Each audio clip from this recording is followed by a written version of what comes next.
রাত 12:43। আমি তখন একা বাস স্ট্যান্ডে দাঁড়িয়েছিলাম। শেষ বাসটা মিস হয়ে গিয়েছিল। চারপাশে কেউ নেই, শুধু রাস্তার বাতির নিচে কুয়াশা ভাসছে। আমি ভাবছিলাম হেঁটেই বাড়ি ফিরব। ঠিক তখন দূর থেকে একটা হলুদ রঙের স্কুল বাস আসতে দেখা গেল। আমি অবাক হলাম, এত রাতে স্কুল বাস? বাসটা ধীরে ধীরে এসে আমার সামনে থামলো। দরজা খুলে গেল, কিন্তু ভিতরে কোনো শব্দ নেই, কোনো বাচ্চার কথা নেই, কোনো হাসি নেই, শুধু অন্ধকার। আর সামনের ডিজিটাল বোর্ডে লেখা লাস্ট ট্রিপ। আমার বুকের ভিতরটা অদ্ভুতভাবে কেঁপে উঠল। আমি বাসে উঠলাম। ভিতরে কয়েকজন বাচ্চা বসেছিল, সবাই স্কুল ড্রেস পরা, কিন্তু কেউ কথা বলছে না। সবাই জানলার বাইরে তাকিয়ে। আমি পেছনের দিকে একটা সিটে বসলাম।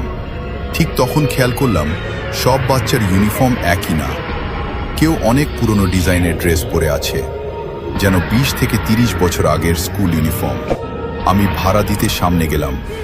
ড্রাইভারের মুখ আয়নায় দেখা যাচ্ছিল, কিন্তু অদ্ভুতভাবে ঝাপসা। আমি বললাম, ভাই, এই বাস কোথায় যাবে? ড্রাইভার ধীরে ধীরে মাথা ঘুরালো, আর আমার বুক ধক করে উঠল, কারণ তার চোখ দুটো সম্পূর্ণ সাদা। সে শুধু বলল, যেখানে সবাই নামে। বাস চলতেই থাকলো, কিন্তু আমি বুঝতে পারলাম আমরা পরিচিত কোনো রাস্তা দিয়ে যাচ্ছি না।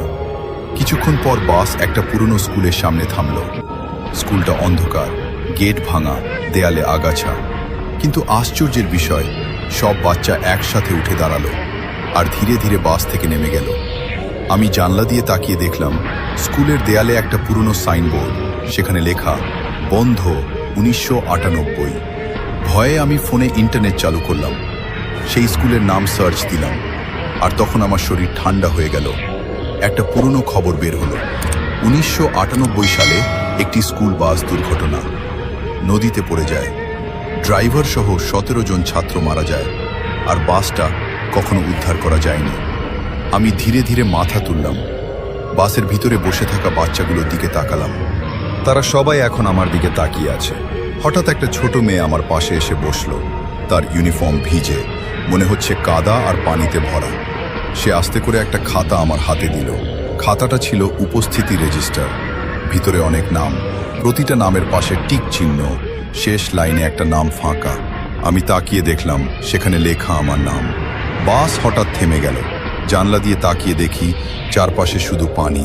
মনে হচ্ছে নদীর মাঝখানে দাঁড়িয়ে আছি, কিন্তু বাস তো পানির উপর চলতে পারে না। হঠাৎ ড্রাইভার উঠে দাঁড়ালো, ধীরে ধীরে পিছনে হাঁটতে শুরু করলো।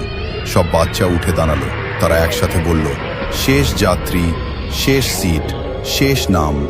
আমার নিঃশ্বাস বন্ধ হয়ে আসছিল। আমি দৌড়ে দরজার দিকে গেলাম, কিন্তু দরজা খুলছে না। জানলার বাইরে কালো পানি। হঠাৎ পুরো বাসটা কাঁপতে শুরু করলো। মনে হচ্ছিল ধীরে ধীরে নিচে ডুবে যাচ্ছে। পানির শব্দ, চিৎকার, কান্না সব একসাথে শোনা যাচ্ছে। ঠিক তখন সেই ছোট মেয়েটা আবার বলল, আমরা এখনো বাড়ি পৌঁছাইনি। তারপর সে হাসলো, আর তার মুখ থেকে নদীর পানি বের হতে লাগলো। চারপাশের সব বাচ্চা নিঃশব্দে আমার দিকে তাকিয়েছিল। হঠাৎ বাসের ভেতরের সব লাইট নিভে গেল। পুরো বাস অন্ধকার। মাত্র কয়েক সেকেন্ড পরে জরুরি লাল আলো জ্বলে উঠল, আর সেই আলোতে আমি দেখলাম সব সিট খালি, একটাও বাচ্চা নেই, আমি একা। ঠিক তখন সামনে স্পিকারে ভাঙা শব্দ ভেসে এলো, অ্যাটেন্ডেন্স কমপ্লিট, 1 প্যাসেঞ্জার মিসিং। আমার বুক ধড়ফড় করতে লাগলো। হঠাৎ বাসের ছাদের দিকে চোখ গেল, আর আমি জমে গেলাম, কারণ সব বাচ্চা ছাদের সাথে উল্টো হয়ে লেগে আছে। তাদের চোখ দুটো আমার দিকে। তারা ধীরে ধীরে একসাথে হাসছে। আমি চিৎকার করে চোখ বন্ধ করে ফেললাম। কয়েক সেকেন্ড পর সব শব্দ থেমে গেল। আমি ধীরে ধীরে চোখ খুললাম। দেখলাম আমি বাস স্ট্যান্ডে দাঁড়িয়ে আছি। চারপাশে ভোরের আলো, কোনো বাস নেই, কেউ নেই। আমি ভাবলাম সবই দুঃস্বপ্ন ছিল। ঠিক তখন ফোনে একটা নোটিফিকেশন এলো, স্কুল বাস গ্রুপ। আমি অবাক হয়ে গ্রুপটা খুললাম। গ্রুপে 17 জন সদস্য, সবাইয়ের প্রোফাইল ছবিতে স্কুল ড্রেস পরা বাচ্চা। আর গ্রুপের সর্বশেষ মেসেজ, 18 নম্বর সদস্য যোগ হয়েছে। তার নিচে যে নামটা দেখা যাচ্ছিল সেটা ছিল আমার নিজের নাম। লোক মুখে শোনা যায়, কিছু হারিয়ে যাওয়া যানবাহন কখনো তাদের যাত্রীদের ভুলে যায় না। আর যদি কোনোদিন এমন কোনো গ্রুপে নিজেকে দেখতে পাও যেখানে তুমি কখনো যোগ দাওনি, তাহলে হয়তো তুমি ইতিমধ্যেই তাদের তালিকায় আছো। বন্ধুরা, যদি এতক্ষণ গল্পটা দেখে থাকো, তাহলে সত্যিই তোমাকে ধন্যবাদ।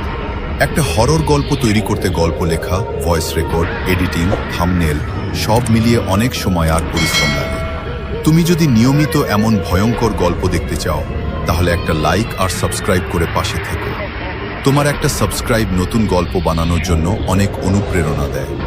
আর কমেন্টে লিখে জানাও তুমি হলে কি ওই বাসে উঠতে? পরের গল্পটা আরো ভয়ঙ্কর হতে চলেছে।